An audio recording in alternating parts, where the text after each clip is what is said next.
Սիրելիներս, ողջույն, այսօր ներկայանալու եմ 3 ուտեստով,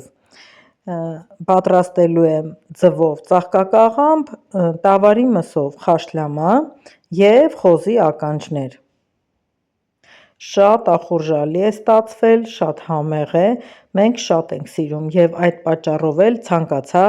բաղադրատոմսով կիսվել ձեր հետ։ Ուրեմն խոզի ականջները գնել ենք խանութից, շատ սպիտակ, մաքուր, սիրուն ականջներ են, լավ մաքրել եմ, վրան մի փոքր թաղանթ ուներ, այդ թաղանթը տաք ջրով մաքրել եմ, հեռացրել եմ, գազի վրա մի լավ խանձել եմ, քերել եմ, մի խոսքով պլպլացրել եմ, հիմա կտրատում եմ, որպեսզի այդ փոս մասն էլ մի հատ լավ զննեմ, ավելորդ մասեր չլինի, մաքրեմ, հետո նոր կիսեմ մասերի, կիսելու եմ յուրաքանչյուր ականջը 3 մասի, վերևի մասը և սա էլ մեջտեղից կտրելու եմ։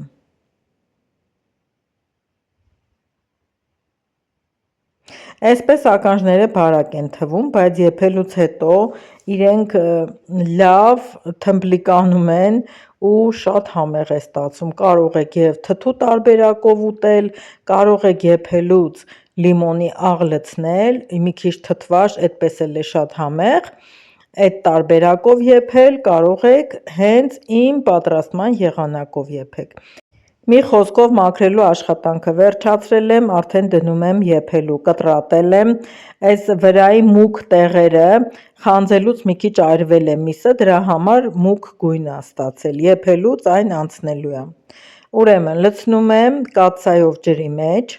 մի քիչ շատ ջուր ենք լցնում, ավելացնում ենք դափնուտերև,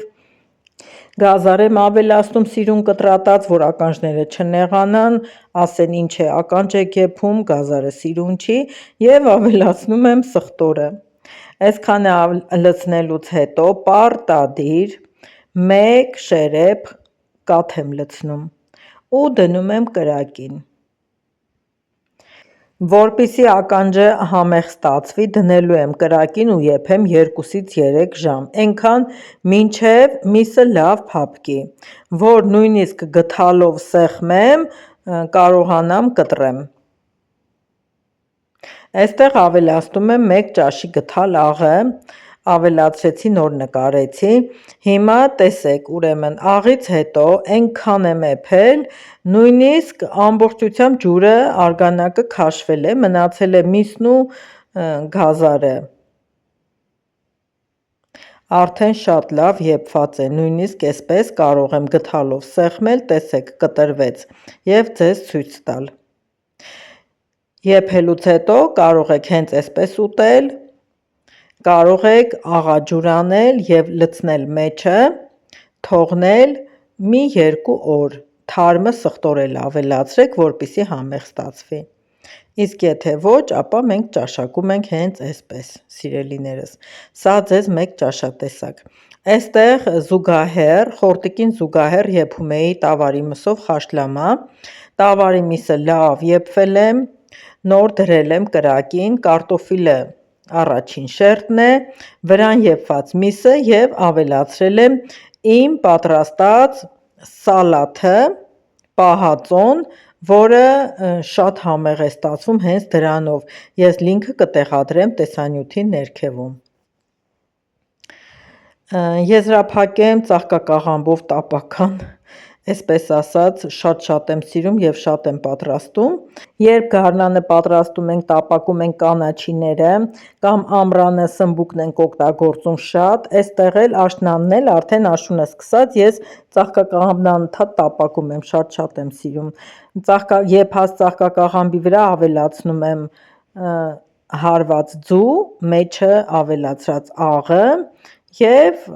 կափարիչը փակում ենք, թողում ենք մինչև ձուն եփվի։ Եփվելուց հետո վերջում սիրում եմ, երբ ավելացնում եմ մի քիչ կտրատած համեմ։ Դուք էլ փորձեք այդ տարբերակով, միգուցե տապակել եք համեմ չեք ավելացրել, միգուցե այսպես չեք տապակել, մի խոսքով մարդիկ կան, որ դեռ չեն տապակել, ծանոթ չեն համին, թող վստահեն և փորձեն, շատ համեղ է ստացվում, վերջի վերջո բանջարեղեն է և իր վիտամիններն ունի իր մեջ պարունակող, որը մեր օրգանիզմին շատ անհրաժեշտ է։ Շնորհակալ եմ, որ դիտեցիք իմ տեսանյութը, կհանդիպենք հաջորդ վլոգում։